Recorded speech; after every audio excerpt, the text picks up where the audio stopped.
What's going on, YouTube? Today we're going to be talking about what I refer to as monthly routines. Now, to get it out of the way immediately, these are not necessarily things that you should do every month. Some of them may be bi-weekly, some of them may be things that you do indeed do daily, some things that you do monthly, some things that you might do on like a 45-day window. The reason that I wanted to highlight these things, though, is that these are also really good things that really should be done. Their time frames are a little bit, cattywampus, as legal experts may define them as. So that's why I'm making a new list as opposed to just my 7 daily routines video. We are talking about monthly routines, and you'll be able to see them all the timestamps below, because you may need some certain things. Like, you may be someone who's more motivated to get gold, and there's going to be more gold oriented items. There's going to be items, from leaderboards. Like, you may be more motivated to get things like from Maelstrom Arena or Vatestrand, So there's a whole host of different things that you're going to be able to earn doing these monthly routines, and we're going to be talking about all of them today. And before we get started, a super quick reminder to subscribe, because we're so close to 11,000 subscribers, and I love you. So starting off, we're going to prove that I'm a terrible YouTuber, because I'm actually starting off with what I think is the most universally important one to do, which you're not supposed to do. You're supposed to build to the end, but I recognize that you guys are busy. Things happen. You might not have time to watch the whole video. So I always like to start out with the most important one, but the rest of them, including this one, are still going to be situational. However, the only situation you are not doing this in is if you have all the traits researched. You may think to yourself, Jake, I'm not a crafter. I don't intend to craft anything. These hands were not made for crafting. I lotion them every morning. I never intend to build anything in my life. You, sir, still need to learn traits. Why? Because the Transmute station is going to be your best friend at some point in your Elder Scrolls career, not the smuggler. That will be your friend if you enjoy different types of things. So say, for example, you get this OP Dagger of Marias and you think to yourself, gosh, darn it, it's in the wrong trait. Well, you, sir, can trade it over to something else. You can transmute it into a new trait, but you have to have that trait unlocked. That's why it's essential for your monthly routines to constantly be researching things as often as possible. I always encourage you guys to start off with very common traits like Divine and Impen, and then maybe Sharpened, and then you can go from there when it comes to kind of picking out new things. Also, please don't ever transmute a Dagger of Marias, but this will save you in the future when you're grinding endgame gear. You don't have to grind it to get it in a specific trait. The important thing is you have it, and that's why this is my #1 tip for a monthly routine. This next tip actually comes from Cyrodiil campaigns. Now, Cyrodiil campaigns are probably the most efficient way to farm transmutes in the game. Now, you may think to yourself, Jake, I don't know anything about campaigns. I don't know anything about Cyrodiil. I don't really do that. What do I need to do? And all you have to do is pick a populated campaign, which generally will be Grey Host, especially on weekends. You're going to set that as your home campaign, and then you are just going to farm out, I believe it's 20 to 25,000 AP, which could take you about 30 minutes, depending on how much combat there is. And then you're going to be at Rewards Tier 1, which is going to give you some gold, some AP, but most importantly, it's going to give you a chunk of transmutes, 50 transmute crystals per character. Notice how I said per character, and that is because it is very beneficial for you to take as many characters as you can through. And all you have to do is, if you're going to these populated campaigns, just jump in the keeps and just jump into the action, especially if you have things like heals and the ability to do DPS, or even if you don't, just bring some siege weapons and just start pew, pew, and at people, and you'll find yourself quickly getting to that cap, and you'll find yourself with tons of transmute crystals. Doing this is how I spend most of my time capped on transmute crystals. There are other ways that I plan to highlight in the future, other ways to farm transmute crystals. However, this still remains as my #1 way to farm those, and it is done on a monthly basis. This next tip is actually a bit more interesting, because it will really give you some very good ways to get items that are extremely rare normally, and that is actually leaderboard farming. So I actually encourage you guys to all farm leaderboards. Now, obviously, there's the end game score pushers who can farm, the weekly trials, but I'm actually more so encouraging you guys to farm things such as the weekly solo. So, for example, every week you're able to farm what will be the highlighted arena, which will open again in 10 hours, 50 minutes if you're watching this right after I release it on Sunday. So that means Monday morning, you are able to farm likely Maelstrom Arena, and you're able to put yourself on the leaderboard. Getting yourself on the leaderboard is going to give you access to extra drops, which I think is what's really essential for these things. Because, so for example, farming Vatestrand is terrible. So when it is in the solo weekly, you are able to complete it on veteran in one go through and get yourself on the leaderboard. You might think, well, Jake, there's probably bajillions of people that do this, and you have to remember too, these are all broken down by class. So not only is it just everyone that's farming it weekly, it's everyone that did it all in one go, pretty much. It's everyone that also, you know, breaks it down by class. So especially if you're playing on Xbox and I've never seen really a situation where I was farming to get an extra drop because I was desperate to get the fire staff a long time ago, and I was farming it every, you know, week it popped up, you know, on the leaderboards to get that extra roll. And I never was kicked off the leaderboards because there was too many people on it. So just food for thought. Also some nice ones too. You know, you could do the battlegrounds ones too. I think that doing battlegrounds is actually a very fun way to kind of farm throughout the week, and it gives you a really good way to get some nice things such as gold jewelry occasionally you can deconstruct. And honestly, the sets and stuff that come from there aren't too shabby either. And then finally, we have Tales of Tribute, which was probably the hardest of these activities that you can do. And what I would definitely suggest is if you are farming Tales of Tribute, do not forget to go down to High Isle and pick up the actual daily quests, because the daily quests actually give you really good rewards, especially if you could beat 3 online players. So it is good. It is another efficient way to farm transmutes, is potentially some rare furnishings and other items also, but it is a little bit more tedious. You do have to deal with a lot more RNG, and you have to deal with playing against other players, but it can still be pretty rewarding in its own right. This next one holds near and dear to my heart, and I was so ecstatic when one of you guys suggested it in the suggestions when I made a community post about this, and that is making sure that your listings are full. I always think that it is imperative to make sure that you're constantly keeping your guild traders full, because the faster that you can sell an item, the faster you can list a new one, the faster you can list the one after that. It's all cumulative, and every single one adds towards you getting more gold, which is very nice. So this is a very quick one, but making sure that your guild traders are constantly full, which is what I'm doing right now, is essential to making sure that your character has tons of gold to do whatever you want with. Boats and hoes.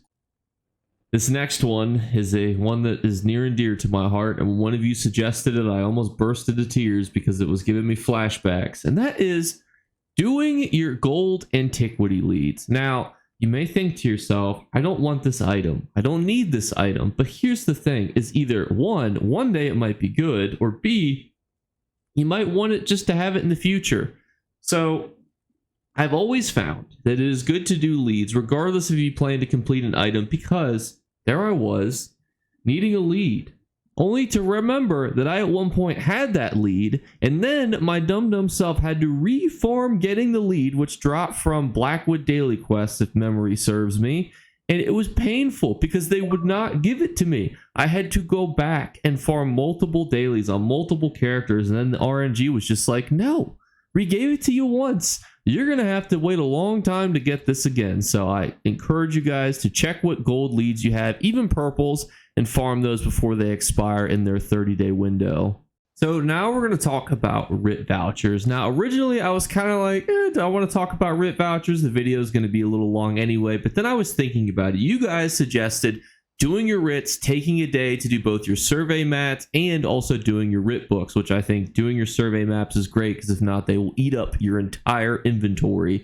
So I highly encourage you guys to do that. Then I was thinking about Writ books, because I'm just not a fan of the whole Writ currency. And then I thought this is actually going to be a good time to do like an APB, all points bulletin. You probably want to start selling your Writ vouchers, because the developers have stated that they are planning to make a universal tunable station, which means that the ability to just sell tunables is going to be vastly diminished in its value. So you guys are probably going to want to start really moving as much of your Writ vouchers into tangible gold as you can, until of course the developers will single-handedly be like, oh no, you buy that one thing with Writ vouchers, and then Writ vouchers will skyrocket in value. But even if they were to do that, here's the thing. It takes about 150 million gold on Xbox to get all of the attunable stations because it requires you to have hundreds.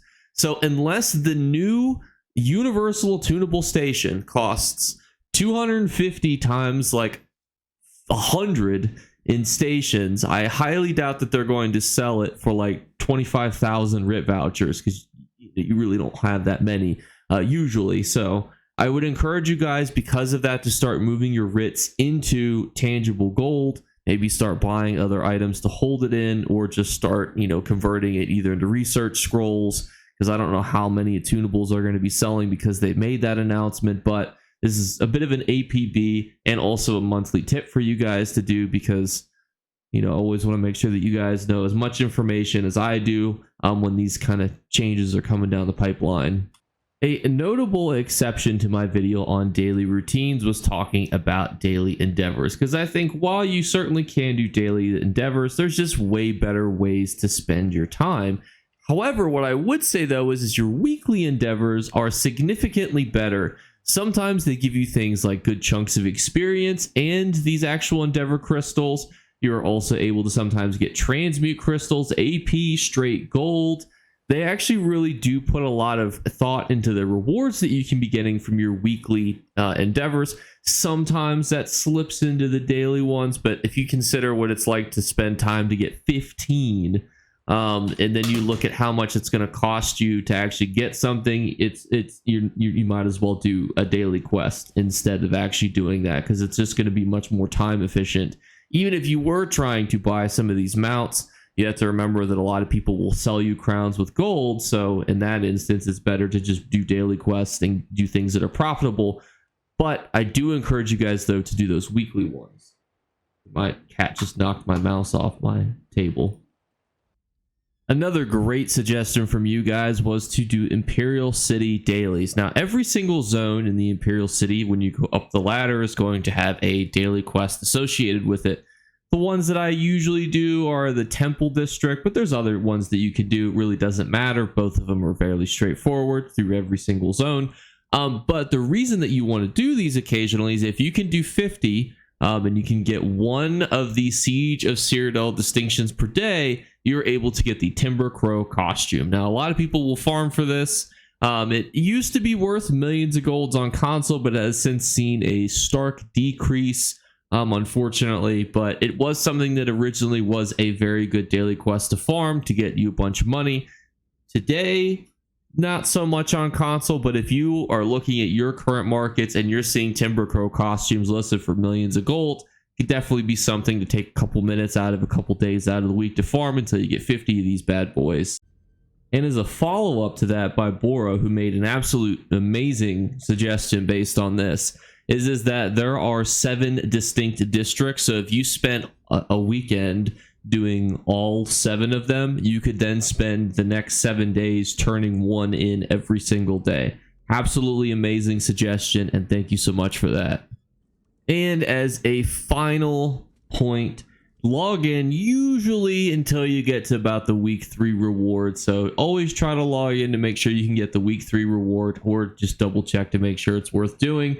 This month, it's what we refer to as a non-combat pet. We don't really like those. They're kind around here, so we're not going to talk about this month. And you can see that Hogwarts Legacy has chipped away at some of my login days this month. But what I would say, though, is that it's generally worth logging in as many times as possible. Trying to string together at least 3 weeks worth of daily logins is usually about how much you need to get the best rewards. So keep that in mind when you're planning out your day, if you're going to log in or not. It takes a couple minutes when you log in just to grab these. So definitely think it's worth doing, and definitely think it's at least worth considering. Unless it's a non-combat pet, then just, take the month off.